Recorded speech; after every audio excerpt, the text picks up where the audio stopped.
Hi everyone, my name is Yasmin Gonzalez, and today I will be doing my introduction to integrated technology lesson plan for 9th through 10th grade in visual arts.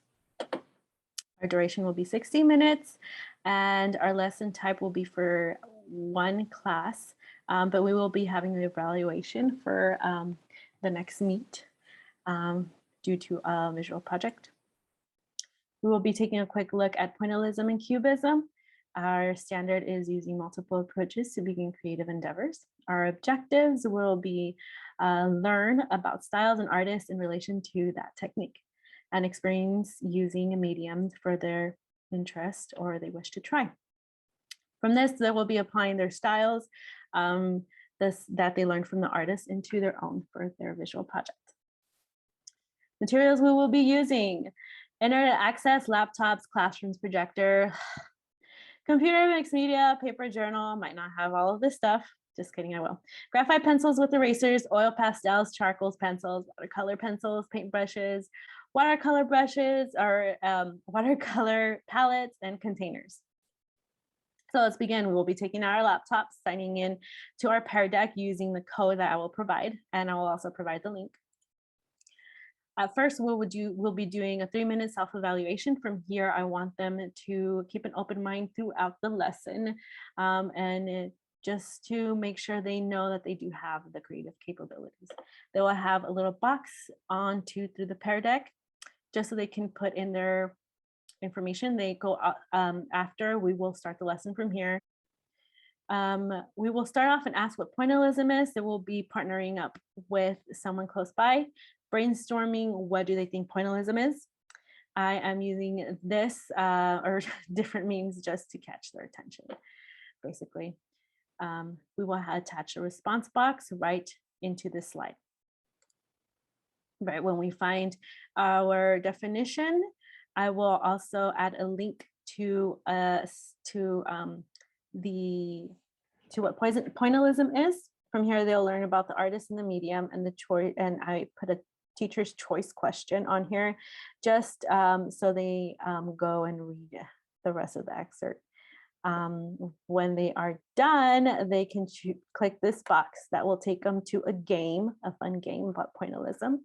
Next, we're going to go ahead and straight into cubism and also do the same steps. The reason why I want to repeat this is so they can create, just so they can be conditioned to do this for future lesson plans. And they begin their critical thinking, collaboration, and communications. And there'll also be a link or a box connected to this replay. Again, we have our definition. They have an excerpt about the artist. And again, they have a game when they're done and they're waiting. They have a game in relation to what the style is. Next, we will be using our handy dandy storybook. From here, they will be creating their very own 2 images of either George Seurat or Pablo Picasso. Each box should be described as a profile picture of an artist, a representation of their pieces, just like how I did here. They'll be using kind of like a graphic design sort of thing. I included the link right here, and I also included a link for both of the names to an excerpt of what they look like and the type of works that they've done. So we have Pablo Picasso here, and as we scroll down, more of his work. Next, we'll be exploring mediums and watching a video about mediums and different artists that use them. From here, they'll be thinking about what medium they want to use for their project. Next, we'll be working on our visual project. This will take about 25 minutes. They will be reading the instructions and start thinking about what styles they want to use, either cubism or pointillism in their project. They'll sketch out their image. They'll be using either landscapes, a portrait, pattern, or animal. Once they pick up their mediums, they will be presented in the front of the classroom and they can pick them up. Once the project is complete, they have to answer the questions down below. And if they don't finish, they have to still write them down and answer them, and making sure that they turn in their answers when they're done with their project. This will make me evaluate how much or what they've learned and making sure um, that they need to be taught about these styles again. Lastly, this concludes our lesson, and we will be ending with a Kahoot.